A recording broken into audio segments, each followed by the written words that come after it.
So we're trying to decide how to configure the camera so that, well, you can hear us and you can see us. And the Buddha was kind of in the way, so we set it up on top of the rear view mirror, and as soon as I started the car, it went whoop right back down. So we figured hopefully it's not too distracting and it's not focusing on the Buddha too much. Buddha's can't drop down looking straight out into traffic, I guess, like he should be looking, right? I think the Jesuses, don't they put the Jesus on the dashboard facing you with his arms spread wide? Yeah. And most people, I've heard it said before, that why isn't he facing traffic? I don't know the cultural significance, but in this case, it seems like Buddha wants to be looking at traffic, so you're gonna have this dangling in front of us as we talk on our trip. Not a big deal, right?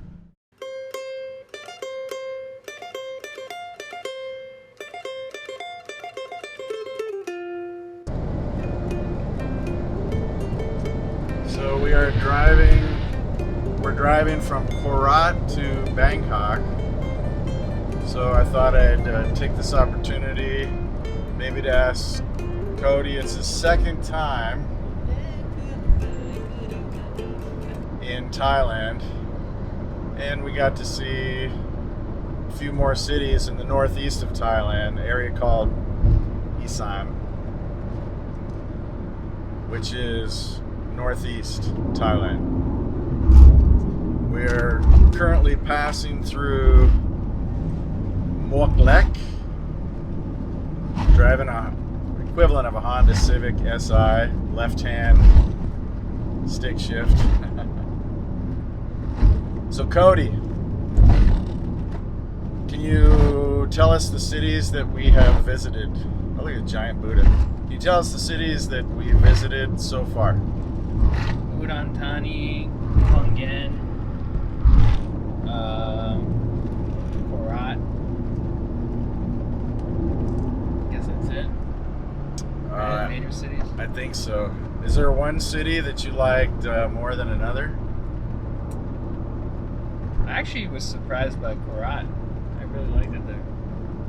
Yeah, and we could spend more time. I didn't even show you the downtown area with Kunyamo, the statue of the lady from Korat is also called Nakhon Ratchasima. So the lady from Nakhon Ratchasima, when Laos invaded, it was actually Lao territory to begin with.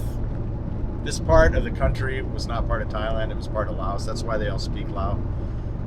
And she pretended to fall in love with him, and while he was sleeping, she murdered him in his sleep. So they pray to her now and kind of worship her, kind of idolatry, kind of idol worship. There's statues of her and stuff everywhere. And that part of Korat is kind of the center of town where you eat food and see the statue and take pictures, and there's cool dessert places and stuff like that. We didn't even go there.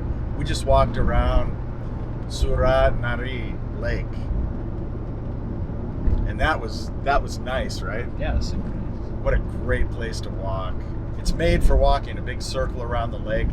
And they even built a bridge halfway so you don't have to go all the way around the lake. And Korat is one of those places, if you get on foreigner, expat, where to retire, where to live in Thailand, people always say, hey, you don't want to go to Korat, there's nothing there.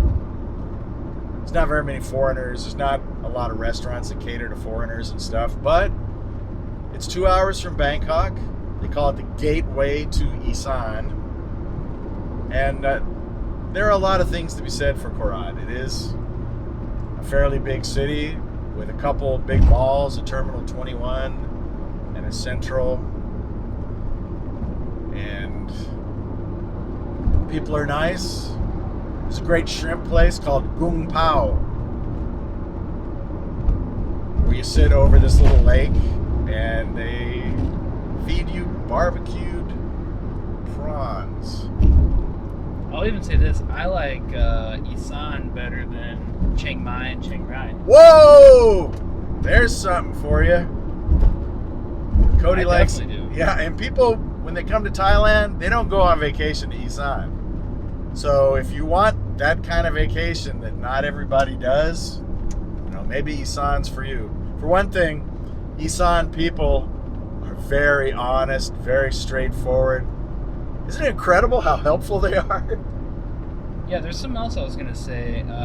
Though this drive is a lot better too. Like the drive between Chiang Mai and Chiang Rai, it was I don't know if it was just under construction, but we were on like dirt roads last time back in 2019, and this highway is like really nice, and this is a pleasant drive. All the scenery and everything. The word for road in Thai is Tanon, and this is Tanon Mitrapap. Mitrapap means friendship. But if you're looking at a map, it's just gonna have number 2. This is road number 2 in Thailand, and it goes from Bangkok all the way up to Isan. It's like Sukhumvit, goes from Bangkok all the way to Rayong, all the way to Trat, all the way to the east border with Cambodia. This is the main artery in Isan. This is road number 2, Mitrapap. So you liked Korat. Oh, the other city we went to was Chonabot. Oh, Chonabot, small town outside of Kon Kaen. That place was cool, right? Yeah. As soon as we rode into the town and I started looking left, right side of the road, I got a good vibe. And we ate at this really cool restaurant. And she wanted me to do a YouTube video. I told her I'll come back. She's like, social media, take pictures. Yeah, like Dagwoods, Thailand is not really up there with Retired Working for You, or CB Media, or Mickey Stotch, or Patty Doyle. Name a Thailand channel. No Time to Be Sad, Foreigner Joe. This is a brand new channel. I could have called it Isan. I thought of a lot of different names, but I have somewhat of a podcast following, because the Electric Scooter Podcast, I was the host. That's coming to an end, and I'm starting this YouTube channel called Dagwoods Thailand. So what did you like about Chonabot? I mean, it's a little city. I would just say I like that lake at the end, little lake. Yeah. And I like the food. I think the thing with Isan versus the touristy spots like Chiang Mai or Bangkok is it's way cheaper. Like I was just watching a guy on TikTok last night, and he was in Bangkok, and he was tripping out how cheap his food was. His meal was 150 baht, and he's like, "Oh man, this is so cheap." But what we ate, I think, what was it, 40 baht? 40 baht. Yeah, that's Pad Kimao and Yen Tafo. that's kind of how much the food should cost. It's about in US dollars like $1.20. And when we walked around the lake at Suranari and Korat, whoa, look at this guy. Go for it, dude. Thread the needle. We got coconut water, like fresh, in Thai it's maprao, not maprao, coconut water with the coconut meat shavings in it, the soft, pulpy kind of. And Cody pulled out a 20. And I'm thinking that's not enough. It's got to be 40, 45 baht, right? 15 baht. I bought 2, and then I have 15 baht in my pocket right now because I was gonna when we walked Get this another? morning, I was gonna get a third one this morning. So good, so fresh. You're walking around this beautiful lake at night with lights reflecting off of the water. Everybody's happy. Everybody's saying sawadee. Drinking a fresh coconut milk. And when the coconut milk is gone, you eat the coconut meat. Man, you're living life. You're living large. And it costs you 50 cents. So, Udon Thani you haven't mentioned, but Udon Thani is no slouch. What are the pros and cons of Udon Thani? Definitely that you could fly there. That's the biggest pro. Versus any other city in Isan, I mean, just fly straight there. That's where you land. Yeah.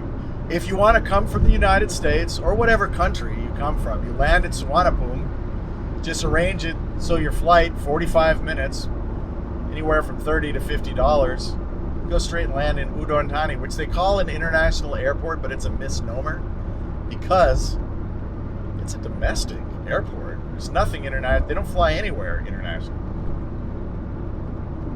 But I guess they want to have the. They probably plan to. They plan to, and they probably want to have that credibility or the name association as with a bigger airport, so they call it Udon Thani International Airport. And it's kind of a podunk airport, right? Yeah, I mean, I guess. So there's 3 Cafe Amazons and 4 money exchanges. Yeah, you can change your money in Udon Thani, and it was a way better rate than at Suvarnabhumi was. What did you get? 30, 31? I'd say it was 10% more. 10%, almost 10% more money. Well, you got 30 to 1, right? 30 point something at Suvarnabhumi, and it was 33. Yeah. 0.5 Yeah. at Udon Thani Airport. And we now know there are guys that walk around there that are taxi drivers. They charge too much. In Udon Thani, let me tell you this, viewers. Anywhere but Bangkok, you have to negotiate your taxi ride. The screen flipped off, but it's still filming us. It's a power save thing. Anywhere but Bangkok, you're going to have to negotiate your ride. When you watch YouTube channels, they always say, make sure you tell that taxi driver to use the meter because it's the law, and it is the law. And they do, for the most part, follow it in Bangkok, especially if you ask them to. But anywhere else in Thailand, you're going to go.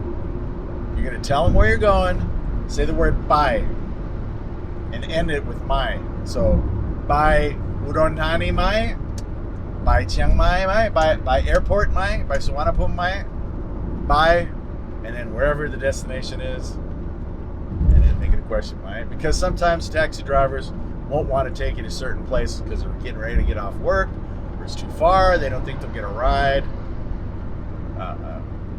They don't think they'll get a passenger on the return trip, whatever reason. They don't always accept you as a passenger. So you say bye wherever, mai. And for what I would say is a 150 metered taxi ride, it was 500 baht to get where we were going. So Udon Thani, the advantages are, Udon Thani used to have a U.S. military presence there. So there are a lot of people that retired and come back there. There's also a lot of Germans and people from other countries that know about it. It's kind of a hidden gem, would you call it? So it's a big city. It's big enough. What was the population? Well, it said, I think the greater area, it said 400,000, but I think that was counting Kongen. It was over 100,000. I don't think that's not counting Kongen. It's counting, Kongen, it would be much higher than that. It's in the city, I think it's about 180,000, 160, 180, but there's all these little outlying cities around Udon Thani, and some of them are fairly well populated. So Udon Thani, we discussed, good destination, good place to retire, cheap prices, honest people. No matter where we go in Thailand and we find out somebody's Isan, you almost breathe a sigh because you're like, okay, I know I can trust this person. They're from Isan. It's not that you can't trust other people in Thailand. You totally can. But it's just people in Isan are notorious for being honest, friendly, and helpful.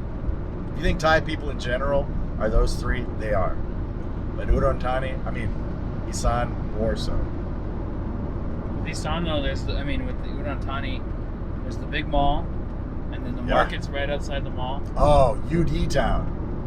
UD Town is a good reason to go to Udon Thani.